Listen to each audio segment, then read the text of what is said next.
हाँ जी प्यारे बच्चों, आज हम करने जा रहे हैं एक्सरसाइज 4.1। जैसे कि बच्चों आप लोग जानते हैं, कल की जो क्लास थी हमारी, जो कल का लेक्चर था, उसमें हमने जो चैप्टर 4 था इन एक्सरसाइज 4.1 था, उसका पूरा बेसिक करवाया था। आप में से जिन बच्चों ने वीडियो नहीं देखी वो एक काम कर लीजिए, जो आज की वीडियो है उसके डिस्क्रिप्शन बॉक्स में मैंने लिंक दिया हुआ है।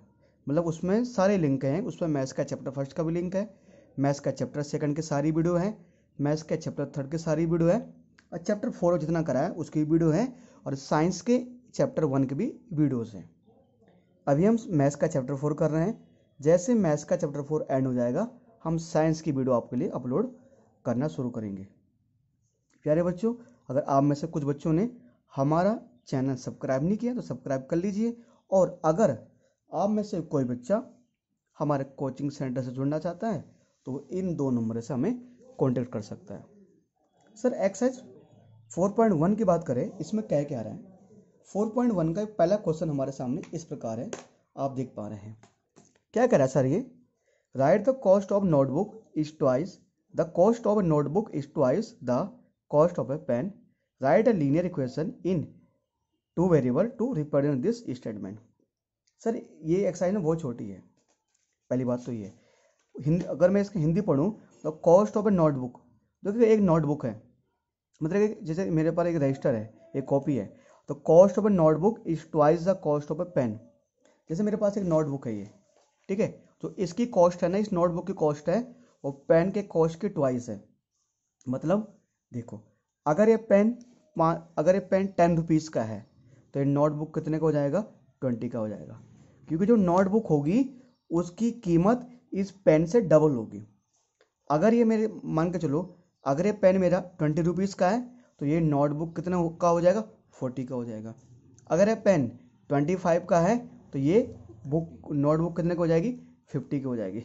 अगर ये पेन 30 का है तो नोटबुक कितने का हो जाएगा, 60 का हो जाएगा, है ना। तो cost of a notebook is twice the cost of a pen. ठीक है, write the linear equation in 2 variable, write the linear equation 2 variable to represent this statement. ये जो स्टेटमेंट है ना, ये जो मेरे सामने इक्वेशन बोला गया है, तो इसको मुझे क्या करना है, इसको मुझे लीनियर इक्वेशन के फॉर्म में लिखना है। किस फॉर्म में लिखना है, लीनियर इक्वेशन के इसको फॉर्म में मुझे लिखना है। और बाकी लीनियर इक्वेशन के बारे में तो मैंने आपको कल की जो क्लास थी उसमें मैंने आपको एक्सप्लेन कर दिया था, है ना। और उसमें मैंने आपको ये भी समझाया था कि लीनियर इक्वेशन क्या होता है, पूरा समझाया था। पर क्योंकि हमारे क्लास में जो हमारा ये सिलेबस है उसमें क्या है, लीनियर इक्वेशन इन 2 वेरिएबल है। उसमें क्या है, उसमें linear equation in two variable है। यानी क्या होता था, ax plus B Y plus C equal to 0। कल मैंने आपको समझाया था कि जो लीनियर इक्वेशन इन 2 वेरिएबल होता है उसकी स्टैंडर्ड फॉर्म क्या होती है, दो चरों वाला रैखिक समीकरण होता है, उसका सामान्य रूप क्या होता है, ax plus B Y plus C बराबर 0। ax plus B Y plus C बराबर 0, ये दो चरों वाले रैखिक समीकरण का सामान्य रूप होता है ना। क्या होता है sir, ax plus B Y plus C equal to 0। तो मुझे इसको क्या करना है, ये कह रहा है कि इसको दो चरों वाले रैखिक समीकरण के रूप में लिखो। अब देखो सर, अगर इसको सोल्व करें और इसका सॉल्यूशन लिखें, देखिए प्यारे बच्चों, सबसे पहले मुझे क्या बोला गया है, तो cost of a notebook is the twice the cost of a pen. क्या मुझे पता है कि नोटबुक कितने का है, क्या मुझे पता है पेन की कीमत कितनी है, नहीं पता सर, मुझे कुछ नहीं पता। तो करते क्या है, जब हमें कुछ नहीं पता होता है तो हम क्या मान के चलते हैं कि एक की कीमत x होगी और दूसरे की कीमत y होगी, कि एक चीज़ की कीमत क्या होगी x और दूसरे चीज़ की कीमत क्या होगी, y होगी, है ना। तो देखो जी, जो बाद में लिखा होता है ना, पहले उसकी कीमत लेट करेंगे। The cost of notebook is twice the cost of pen. मतलब नोटबुक की कॉस्ट, जो हमारा कॉपी है, कॉपी की कीमत किसकी दुगनी है, कॉपी कीमत किसके डबल है, किसकी दुगनी है, पेन के डबल है। तो जो बाद में आता है ना, पहले उसको लेट करो। मतलब ऐसा मान लो, let the cost of pen, किस में, ब्रैकेट में रुपीज में ना, let the cost of pen be X. क्या मान लिया मैंने? एक्स मान लिया। हिंदी में लिख देता हूँ मैं, माना कि पेन की कीमत, माना कि पेन की कीमत रुपए में ना, माना कि पेन की कीमत रुपए में क्या है? एक्स है। ठीक है, अच्छा, और देन द कॉस्ट ऑफ, है ना, पेन की कीमत मैंने एक्स मान ली, अब किसकी किसकी कीमत माननी पड़ेगी? नोटबुक की। तो then the cost of notebook, है ना। हिंदी में क्या बोलेंगे? जो भी कॉपी है, नोटबुक है ना, चलो नोटबुक बोलना पड़ेगा कि नोट बुक की कीमत। तो नोटबुक की कीमत क्या होगी सर? अगर पेन की कीमत एक्स है तो नोटबुक की जो कीमत है वो पेन की कीमत से डबल है। जो नोटबुक की कीमत है ना, जो नोटबुक की कीमत है वो किसके डबल है? नोटबुक की कीमत किसकी डबल है? पेन की डबल है। तो अगर पेन की कीमत एक्स है तो मैंने मान लिया। अच्छा हाँ, तो कुछ बच्चे कह रहे हैं सर एक काम कर लेते हैं कि इसको 2x मान लो, है ना। कोई बच्चे कह रहे हैं कि सर इसे क्या मान लो? इसे 2x मान लो। अब देखो बेटा, 2x नहीं मानना। एक्चुअली क्या है ना, मुझे क्या बोला गया है कि है ना, रिप्रेजेंट इन दिस स्टेटमेंट, है ना, right a linear equation in 2 variable. मतलब मेरे पास जो मैं इसका इक्वेशन बनाऊंगा ना, वहां पर 2 वेरिएबल आने चाहिए। मतलब वहां पर x भी आना चाहिए और वहां पर y भी आना चाहिए। x भी आए, y भी आए, 2 वेरिएबल वहां पर आने चाहिए। तो ऐसे मान लिया हमने, let the cost of pen, pen को मत कॉस्ट x मान ली, एंड यहां पर लिखते हैं लेट, यहां लिखता हूं let, and let the cost of notebook, notebook की कॉस्ट क्या मान लो? y मान लो, तथा नोटबुक की कीमत क्या मान ली? y मान ली। सर दोनों को x में नहीं कर सकते? नहीं बेटे, यहां पर 2 वेरिएबल बोल रहा है वो, मुझे 2 चरों में लिखना है इसको। तो पेन की कीमत x हो गई और नोटबुक की कीमत हो गई y। अब मैं यहां लिखूंगा बच्चों, मैं यहां लिखूंगा, इसको बोलते हैं according to question, according to question, यानी कि प्रश्न के अनुसार। अकॉर्डिंग टू क्वेश्चन यानी प्रश्न के अनुसार। अगर मैं क्वेश्चन के अकॉर्डिंग चलता हूं, अकॉर्डिंग टू क्वेश्चन, अगर मुझे प्रश्न के अनुसार चलना कि भाई क्वेश्चन के अकॉर्डिंग क्या है ना, अगर मैं क्वेश्चन के अकॉर्डिंग इसको सोल्व करूं कि अकॉर्डिंग टू क्वेश्चन, ठीक है, अगर मुझे इसको क्वेश्चन का अकॉर्डिंग सोल्व करना है तो देखो सर कैसे सोल्व करूंगा मैं। सर देखो करना क्या सर कि क्वेश्चन में कह रहा है कि जो पेन की कीमत है, पेन की कीमत है एक्स, पेन की कीमत है एक्स, नहीं सॉरी माफी चाहता हूँ, पेन की कीमत तो एक्स ही है। क्वेश्चन कह रहा है द कॉस्ट ऑफ नोटबुक, तो नोटबुक की कॉस्ट मैंने क्या मानी? वाई, यहाँ लिख दो Y. The cost of notebook is twice the cost of pen. Notebook की कॉस्ट कितनी? वाई है। नोटबुक की कॉस्ट किसके ट्वाइस है? ट्वाइस मतलब होता है डबल या 2 इंटू, ट्वाइस का मतलब होता है 2 इंटू। अगर थ्राइस बोले तो 3 इंटू में लगा देना।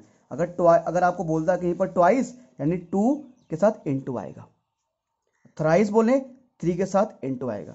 तो कह रहा है कि जो किसकी कॉस्ट है? नोटबुक की, वो वाई है। तो नोटबुक की कॉस्ट ट्वाइस है, ट्वाइस मतलब 2 इंटू, तो ठीक है 2 इंटू आ जाएगा सामने। Cost of notebook is twice, notebook की कॉस्ट ट्वाइस है और नोटबुक की कॉस्ट दुगनी है किसके? तो कॉस्ट ऑफ पेन। तो पेन की कॉस्ट क्या हो जाएगी? एक्स। पेन की कॉस्ट क्या हो जाएगी? एक्स हो जाएगी। यानी कि तो कॉस्ट ऑफ नोटबुक, नोटबुक की कीमत वाई है तो ये किसके डबल होगी? किसके ट्वाइस होगी? पेन के। किसके ट्वाइस होगी? पेन के। तो जो नोटबुक की कीमत है वो वाई है, वो किसके डबल है? पेन के। यानी कि y इज इक्वल टू क्या आ जाएगा sir? 2x। y is equal to क्या आ जाएगा सर? 2x आ जाएगा। ठीक है, अब सुनो प्यारे बच्चों, y इज इक्वल टू क्या आ जाएगा? 2x आ जाएगा।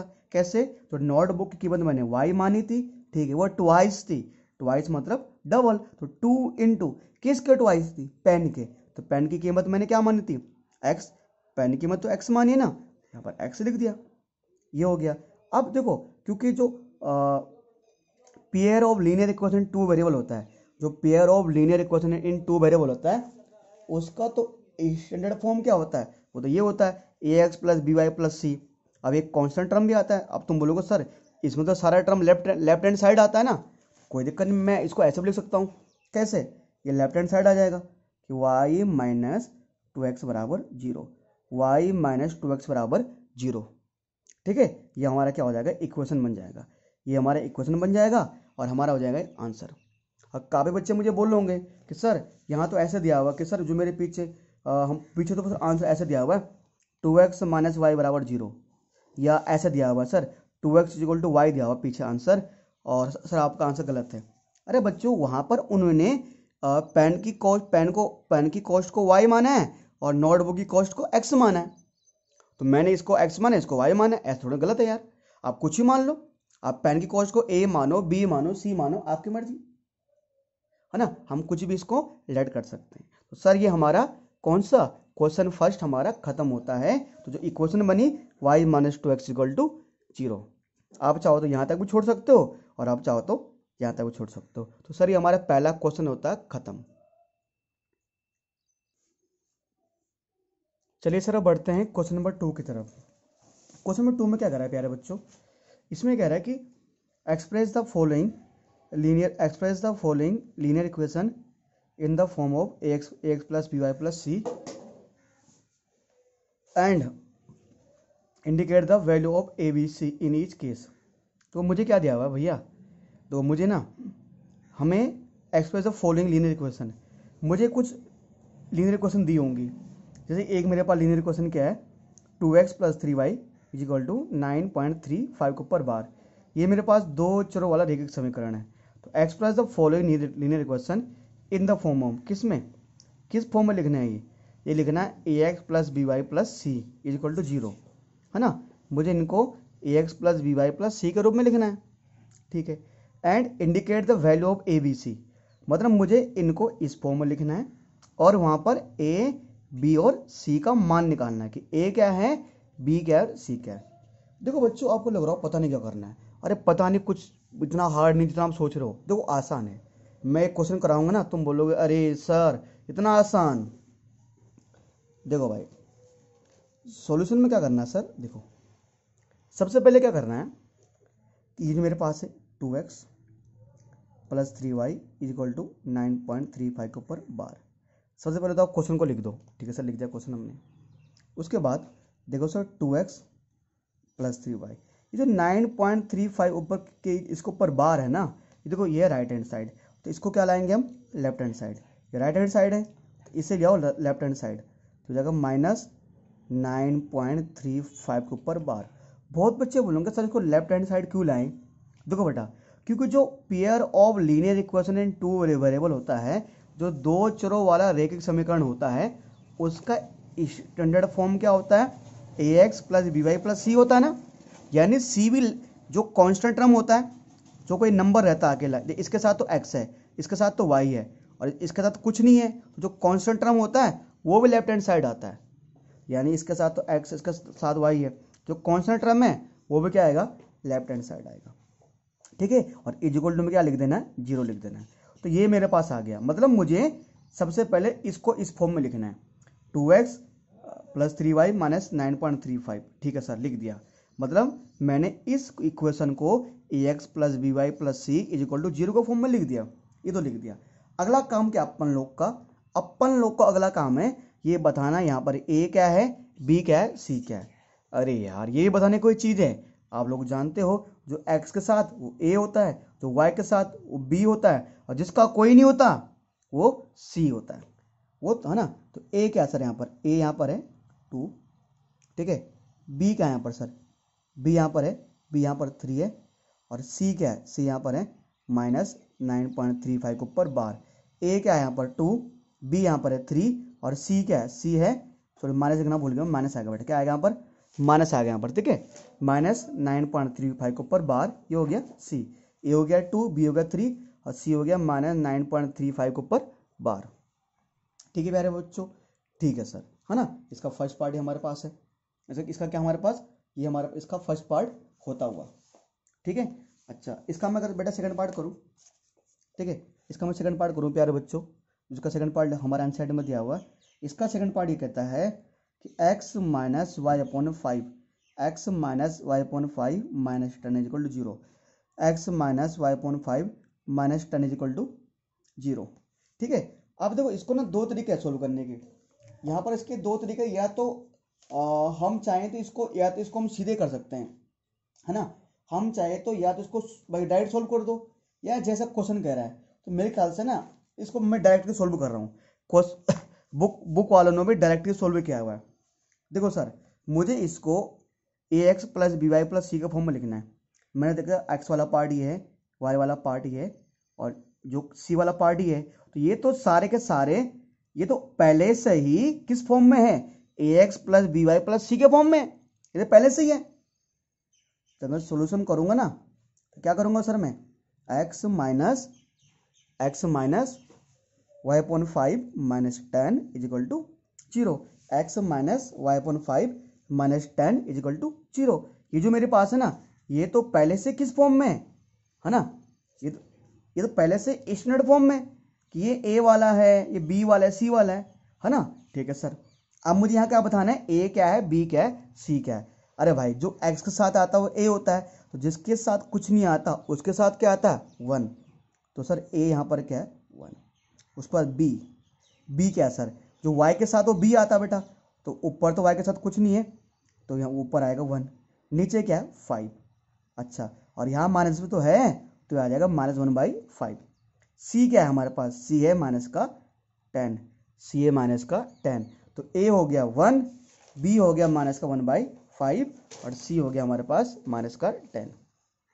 ठीक है सर, फर्स्ट हो गया, सेकंड हो गया, है ना सर, सिंपल है ना, बिल्कुल सर सिंपल है हमारे पास है सर। इसका अगर मैं थर्ड पार्ट करूं, अगर मैं प्यारे बच्चों इसका थर्ड पार्ट सोल्व करूं, अगर, है ना, अगर थर्ड पार्ट अगर आपको सोल्व करके दिखाऊं, देखो इसका थर्ड पार्ट देखो सर इसका थर्ड पार्ट ये कह रहा है कि -2x + 3y = 0।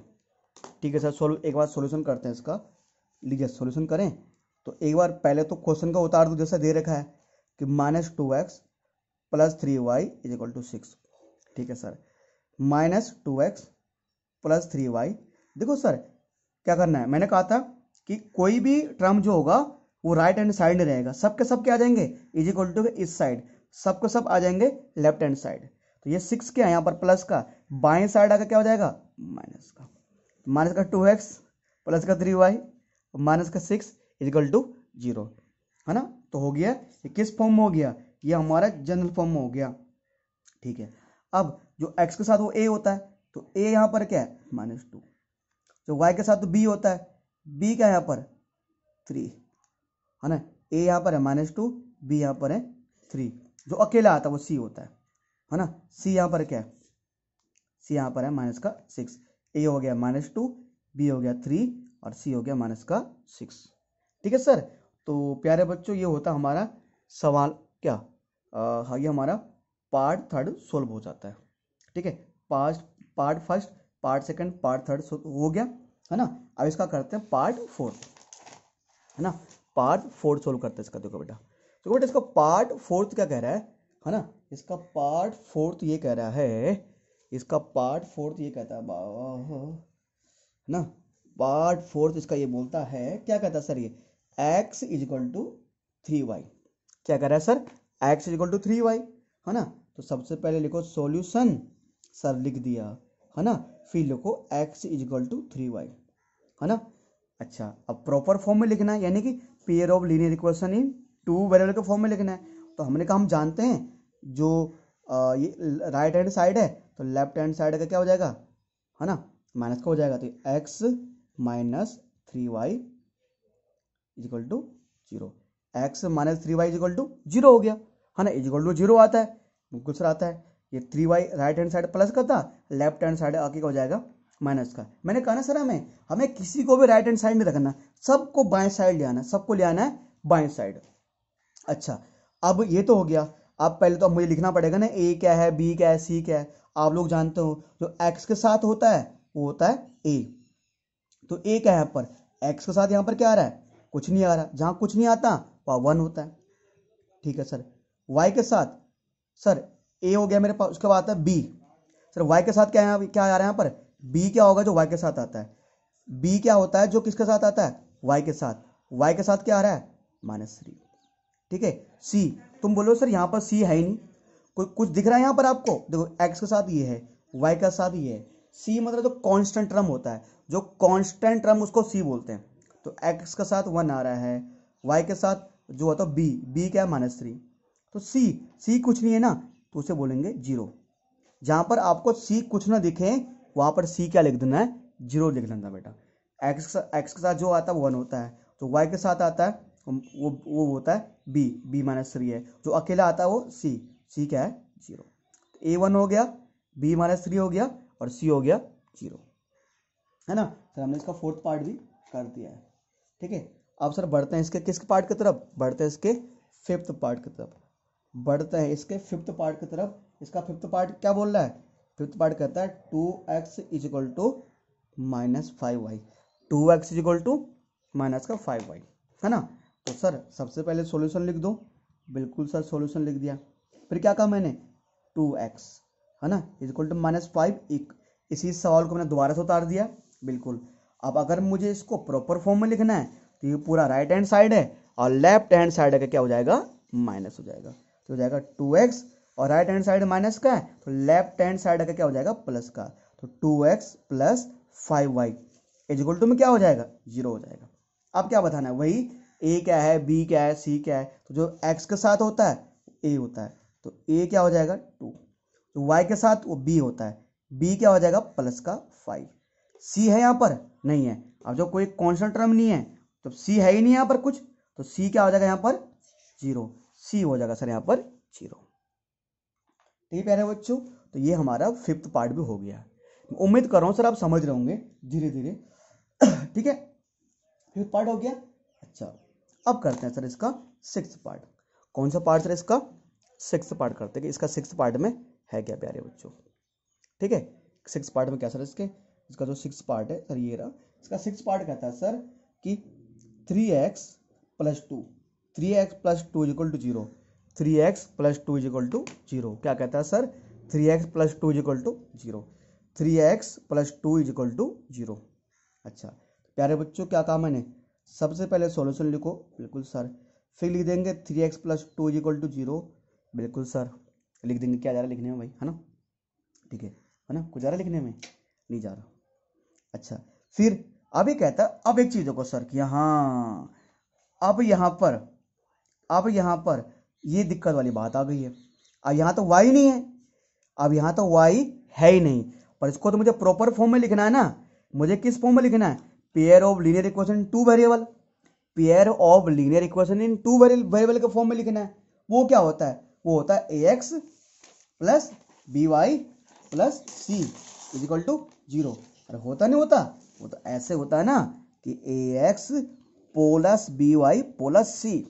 अब एक चीज देखो बेटा, अब क्या करना देखो सर, जो 3x है ना, 3x तो है ही है, क्या यहाँ पर y है? नहीं है। अब y नहीं है ना तो y को डालना पड़ेगा आपको। अगर y आपको दिखाई नहीं दे रहा है ना तो y को डालना पड़ेगा। यानी मैं लिख रहा हूं +0.y। कोई बच्चा कह रहा है सर 0.y, पॉइंट, इस पॉइंट का मतलब मल्टीप्लाई है। ये जो पॉइंट है इसका मतलब क्या है? यहाँ पर मल्टीप्लाई। 3x को तुमने लिखा, ये है 0.y, 0.y का मतलब 0 × y, 0.y का मतलब है 0 × y, यानी y के साथ क्या मल्टीप्लाई में है? 0। y के साथ क्या मल्टीप्लाई में हो रहा है? 0 आ रहा है। कैसे? तो सर 3x तो है, पर सर आपने y तो है ही नहीं। अब एक चीज बताओ बेटा, 0 को y से करोगे तो क्या हो जाएगा? 0 आ जाएगा। तो 0 आ जाएगा, 0 मतलब कुछ नहीं होता। तो यहाँ पर ना 0 × y, पॉइंट का मतलब y है, यहाँ पर 0 × y का मतलब बहुत कुछ भी है और कुछ भी नहीं है। 0 × y का मतलब बहुत कुछ भी है और कुछ भी नहीं है। तो बच्चे कह रहे क्या बोलना चाह रहे हो? देखो, अगर हम 0 को कर दें y से, 0 को y से मल्टीप्लाई कर दें, 0 को y से मल्टीप्लाई कर दें तो 0 आता है। तो 0 मतलब कुछ नहीं है ना? इसका मतलब इसकी मीनिंग कुछ है ही नहीं। अच्छा, और 0 × y को अगर मैं ऐसे लिख दूं तो हाँ कम से कम दिख तो रहा है ना, y तो है भाई, है ना? अब है तो यहाँ पर। अब तो एक चीज बताओ, जैसे मान के चलो एक कमरे में 10 आदमी है और उसमें एक आदमी मर गया, मतलब 10 आदमी है तो 10 आदमी जिंदा है, मतलब 9 आदमी जिंदा है, एक आदमी मरा हुआ है। एक कमरे में टोटल है 10 आदमी, 10 लोग हैं। 9 लोग मर गए हैं, 9 लोग जिंदा हैं और एक मर गया है। तो अगर मैं बोलूं कितने आदमी हैं, तो मैंने गिने 10 हैं, है तो 10 आदमी, तो आदमी तो 10 है ना। पर अगर वाकई में बोले जिंदा कितने हैं, तो 9 जिंदा है, एक मर गया है। तो वो आदमी अगर देखा जाए है भी और नहीं भी है ना। जैसे हम लोग अपने दोस्त को बोलते हैं ना, अब तेरा क्या फायदा है यार, कुछ काम के लिए नहीं। जब तो कभी तुम लोग कभी कोई गेम खेलते हो ना, क्रिकेट खेलते हो, तो तुम्हारा या कुछ भी गेम खेलते हो, तो तुम्हारा दोस्त तुम्हें हरा देता है। ये कभी कभी तुम देखते हो, तुम्हें क्रिकेट में या किसी चीज़ में अपनी एक टीम बनानी होती है। तो मान लो क्रिकेट में तुम्हें 11 लोगों को टीम बनानी है, तो तुम्हें 9 ही प्लेयर मिल रहे हैं। तुम क्या करो, तुम एक काम करो, तुम एक दो खिलाड़ियों को वैसे अपनी टीम में रख देते हो, जैसे कुन्नू और नानू जैसे खिलाड़ियों को।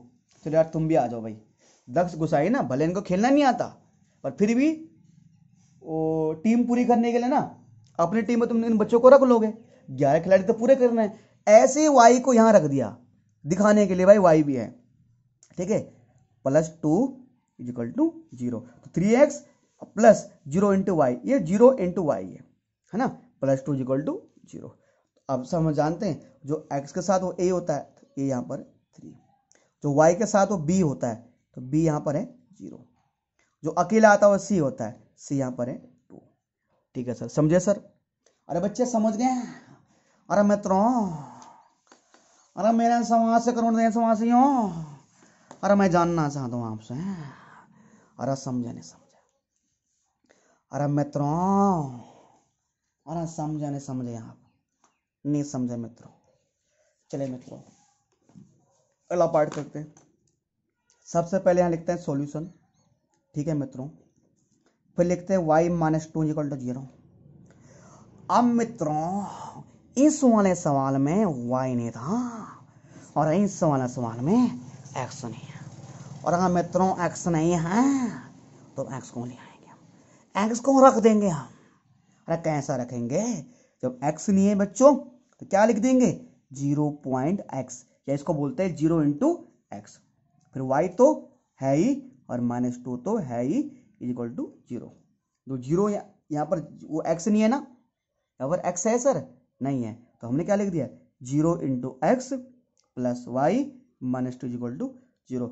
होने के लिए x है भी और होने के लिए नहीं भी है, तो हमने यहाँ x कैसे लिखा? 0 × x लिखा है ना। तो x नहीं था ना, तो पर मुझे तो इसको किस फॉर्म में लिखना है? मुझे तो इसको पेयर ऑफ लीनियर, मुझे तो इसको लीनियर इक्वेशन इन 2 वेरिएबल के फॉर्म में लिखना है। मुझे तो इसको 2 चरों वाले रैखिक समीकरण के फॉर्म में लिखना है। वहां पर x भी आना चाहिए, y भी दिखना चाहिए, अगला कोई बंदा भी दिखना चाहिए, है ना। ठीक है सर, तो सर हो गया, इस फॉर्म में लिख दिया। x नहीं है तो x डाल दो वहां पर, 0 × x लिख दो। अच्छा, अब देखो सर क्या करो, अब जो x के साथ वो a होता है, तो a यहाँ पर क्या है? 0। जो y के साथ वो 1 होता है, तो y के साथ यहाँ पर मतलब जो y के साथ तो b होता है, तो b यहाँ पर क्या है? 1। जो अकेला आता है वो c होता है, तो c यहाँ पर क्या सर? c का सर यहाँ पर -2 हो गया, है ना। a हो गया 0, b हो गया 1 और c हो गया -2। ये बेटा हमारे इसके 7 पार्ट हो चुके हैं, ठीक है। और बच्चों एनसीईआरटी में पता नहीं कितने पार्ट दिए, मुझे नहीं पता। एनसीईआरटी में देखो, क्योंकि मेरे पास ना एक्स्ट्रा वाली बुक है। मेरे पास कौन सी वाली बुक है बेटा? एक्स्ट्रा वाली, ठीक है। तो मैंने कितने पार्ट करा दिए? 7 पार्ट करा दिए, है ना।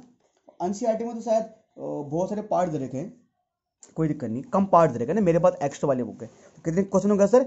7 क्वेश्चन हो गए। अब बढ़ते हैं क्वेश्चन नंबर 8, इसके 8th पार्ट की तरफ। इसके 8th पार्ट की तरफ देखते हैं। इसका 8th पार्ट क्या है? इसका 8th पार्ट क्या है यार? इसका जो 8th पार्ट है, उसका 8th पार्ट क्या कहता है? इसका 8th पार्ट कहता है 5 = 2x। 5 = 2x। कोई दिक्कत नहीं प्यारे बच्चों। एक काम करते हैं, इस पूरे को लेफ्ट हैंड साइड ले आओ, है ना। तो पहले लिख दो क्वेश्चन को, ठीक है सर। तो क्या 5 = 2x, ठीक है सर, है ना। ये 2x लेफ्ट हैंड साइड आ जाएगा, ठीक है सर। तो माइनस का 2x हो जाएगा, ये प्लस का 5 तो है ही, है ना। और = आ जाएगा 0। देखो प्यारे बच्चों, यहाँ पर y वाला नहीं है ना, क्या यहाँ पर y वाला है? नहीं है। तो y वाला नहीं है तो उसको डाल देते हैं, अपनी तरफ से पुतला बना देंगे, है ना। तो 0.y का 0 मतलब 0 × y, तो 0 को y से करोगे 0 आएगा। पर दिखाने के लिए तो मतलब हम दिखा रहे हैं कि यहाँ पर जो y के साथ कौन मल्टीप्लाई में है? 0, +5 = 0। और आप लोग जानते हो जो x के साथ वो a होता है तो a हो जाएगा यहाँ पर -2। जो y के साथ वो b होता है b हो जाएगा 0। जो अकेला आता है वो c हो जाएगा, c हो जाएगा 5, है ना। ठीक है सर। उसके बाद देखो प्यारे बच्चों, उसके बाद हम करेंगे इसका 8th पार्ट हो गया, इसके बाद करेंगे इसका 9th पार्ट, उसके बाद करेंगे इसका हम 9th पार्ट। इसका 9th पार्ट क्या है सर? 9th पार्ट हमारे पास ये है 2/3x, 2/3x is equal to -3y अब +2, 2/3x is equal to -3y और +2, है ना। ठीक है सर। प्यारे बच्चों कुछ नहीं करना, सॉल्यूशन कर लिख देना यहाँ पर। ठीक है, सबसे पहले इसी लाइन को यहाँ उतार दो, 2/3x -3y +2, है ना। उसके बाद क्या करना है? कुछ नहीं, इस पूरे को लेफ्ट हैंड साइड ले आओ। तो 2x/3 ये बेचारा माइनस था तो लेफ्ट हैंड साइड का हो जाएगा प्लस का, ये बेचारा प्लस था लेफ्ट हैंड साइड का हो जाएगा माइनस का, इज इक्वल टू आ जाएगा 0। और हम लोग जानते हैं जो x के साथ वो a होता है तो a क्या हो जाएगा 2/3, जो y के साथ वो b होता है तो b क्या हो जाएगा 3, तो अकेला आता है वो c हो जाएगा तो c क्या हो जाएगा -2, है ना सर। बिल्कुल सर। इसका 9th पार्ट भी हो चुका सोल्व प्यारे बच्चों। अब करेंगे इसका कौन सा पार्ट? 10th पार्ट, 10th और लास्ट पार्ट, 10th और इसका लास्ट पार्ट।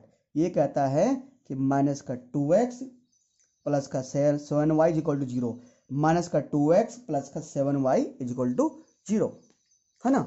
अच्छा, तो सर सबसे पहले सॉल्यूशन करेंगे। बिल्कुल सर। फिर क्या लिखेंगे हम? फिर लिखेंगे -2x प्लस का 7y equal to 0, -2x plus का 7y इक्वल टू 0। तो जो x के साथ वो a होता है तो a क्या है यहाँ पर? -2। तो y के साथ वो b होता है, b क्या है यहाँ पर? 7। c कुछ है यहाँ पर? कोई नहीं है ना, तो c हो जाएगा यहाँ पर 0। c क्या हो जाएगा सर यहाँ पर? 0। तो a आ गया -2, b आ गया 7 और c आ गया 0। ठीक है सर। इसी के साथ प्यारे बच्चों हमारे एक्सरसाइज 4.1 खत्म होती है। क्या करने होती है? 4.1 खत्म हो गई। कल हम पढ़ेंगे solution of linear equation, solution of linear equation. अभी तक तो हमने आपको लीनियर इक्वेशन बनाना सिखाया है, अब कल पढ़ेंगे इन लीनियर इक्वेशन को हल कैसे करते हैं। हिंदी में इसको बोलते हैं कि रैखिक समीकरणों के हल। क्या बोलेंगे? कि रैखिक समीकरणों के हल, कि रैखिक समीकरणों को हल कैसे करना है। ठीक है, कल इसके बारे में हम पढ़ेंगे। ठीक है, तो प्यारे बच्चों चलो यार एक काम करते हैं, आज की कार्रवाई यही खत्म करते हैं। और यार एक काम करना, वीडियो को लाइक करना और शेयर करना ना भूलें। जल्दी से वीडियो को लाइक और शेयर करना ना भूलो, जल्दी से कर दो बेटा। तो सर आज की कार्रवाई यही खत्म होती है। तब तक के लिए जय हिंद, जय भारत। मिलते हैं नई क्लास के साथ, नए दिन के साथ।